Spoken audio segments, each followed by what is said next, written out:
Apa kabar Anda? Kembali berjumpa dengan saya, Heris Gunawan, dan saya ini lagi nyari-nyari draft dari Undang-Undang Omnibus Law yang saja disahkan oleh DPR kemarin. Saya coba tanya mungkin Bung Rocky Gerung, jangan-jangan sudah dapat salinannya itu. Bung Rocky, sudah dapat belum nih salinan dari undang-undang yang diresmikan kemarin? Semua lagi cari dan semua lagi cari nggak ketemu, dan mungkin cara terakhir nyari di kandang bebek di Kalimantan itu, ketinggalan di situ mungkin. Ya. Saya agak kaget juga karena anggota Badan Legislasi ya. Kalau anggota DPR yang lain sih mungkin wajar tidak dapat draftnya itu. Tetapi walaupun sebenarnya nggak boleh, ketika peresmian harusnya mereka semua baca gitu ya. Tapi anggota Badan Legislasi sendiri saja mengaku belum punya tuh. Jadi sebenarnya disahkan kemarin tuh apa? Yang disahkan tuh PowerPoint. Dan saya anggap bahwa ini skandal terbaik yang dibuat oleh Presiden Jokowi itu. Nggak ada poin, nggak ada naskahnya, tapi beliau Presiden masih ngomong, bikin konferensi pers sendirian kemarin kan. Kita lihat. Ya, beliau udah keluar dari ruang istana, langsung tiba di mic, langsung ngomong. Dan yang diomongkan itu persis seperti yang diomongkan oleh Erlangga. Yang akhirnya Kompas tadi perlihatkan bukan itu. Tidak sama. Jadi saya anggap bahwa Erlangga sebagai Menko sudah bicara. Ngapain Presiden tampil lagi bicara hal yang sama?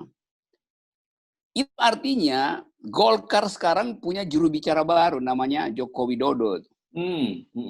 Kan akhirnya Presiden jadi juru bicara Golkar, kan itu bagaimana nggak rendah gitu. Apalagi yang diucapkan adalah hoax. Karena bukan itu dasarnya itu. Jadi Kompas sebetulnya, kalau saya redaktur saya akan tulis lagi. Ternyata memang benar bahwa hoax terbaik dibuat oleh Presiden. Kan itu kan yang ratusan hari lalu saya ucapkan itu. Nah, sekarang diperlihatkan lagi Presiden bikin hoax secara resmi di depan ini Mike.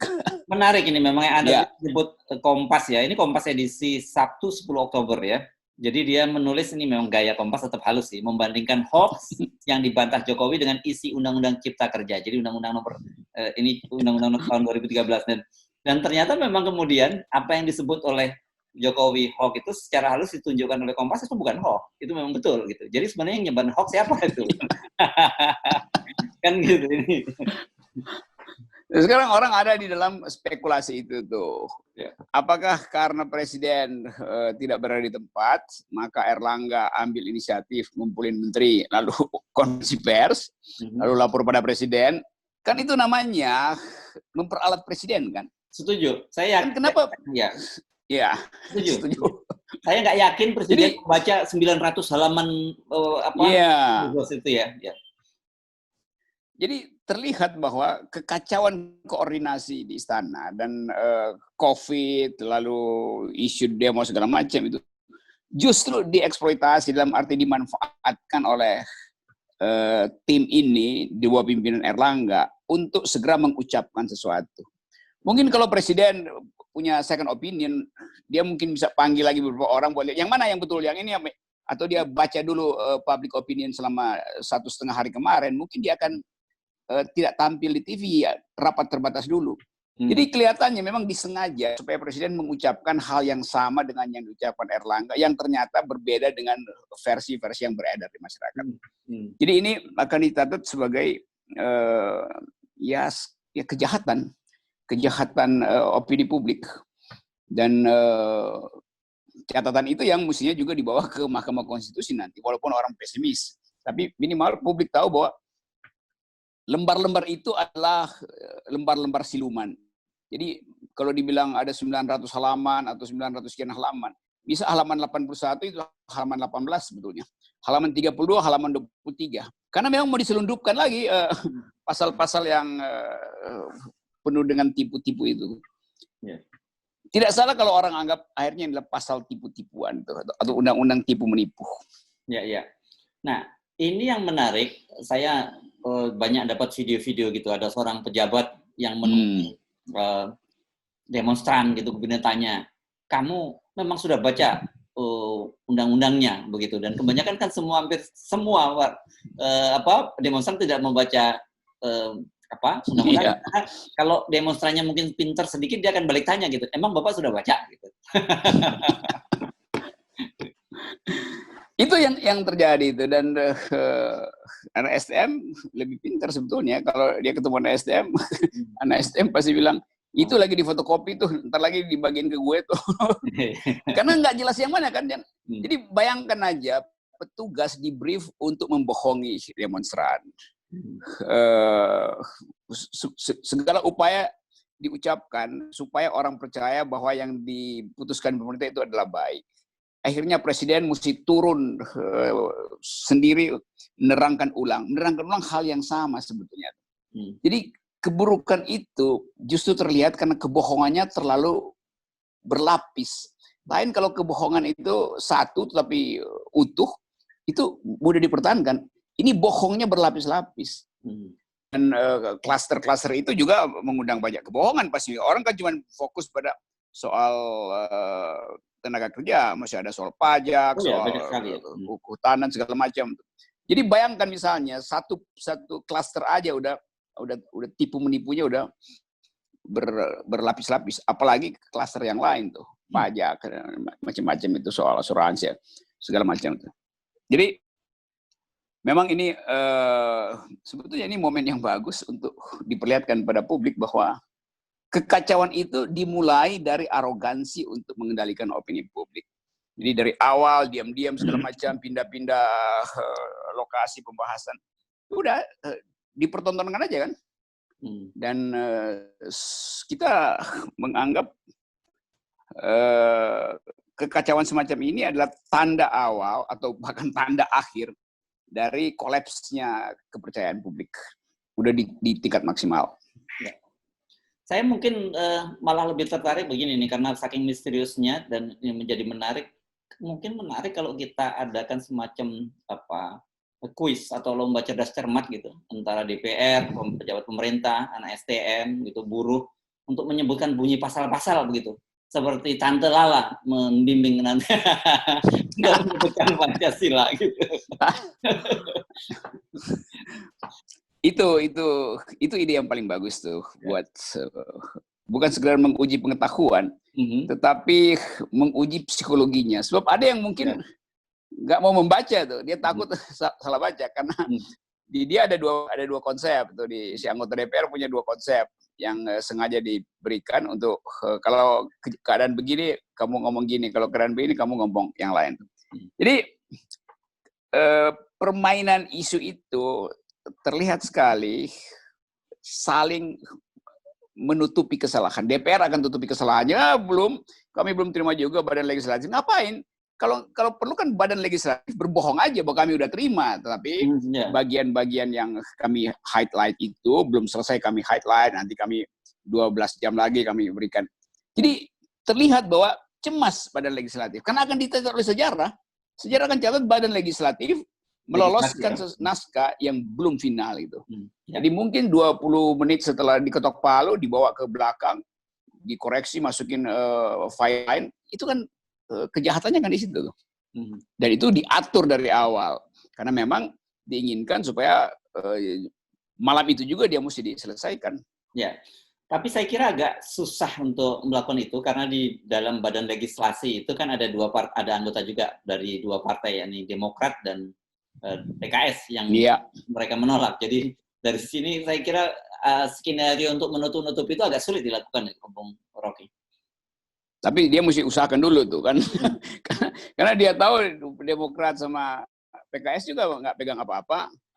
Nanti kesaksian ini akan dibongkar di Dewan Etik apa segala macam, atau bahkan jadi saksi di Mahkamah Konstitusi nanti soal gugatan formil, yaitu prosedur pembuatan undang-undang. Jadi tumpukan persoalan ini akan berimpit dengan kesulitan ekonomi, dengan COVID. Jadi sekarang kita punya 3 problem sekaligus, kesulitan ekonomi, kesulitan karena COVID, dan kesulitan di dalam soal undang-undang ini. Jadi 3 bagian ini yang akan membentuk persepsi publik dalam 1-2 bulan ke depan. Apalagi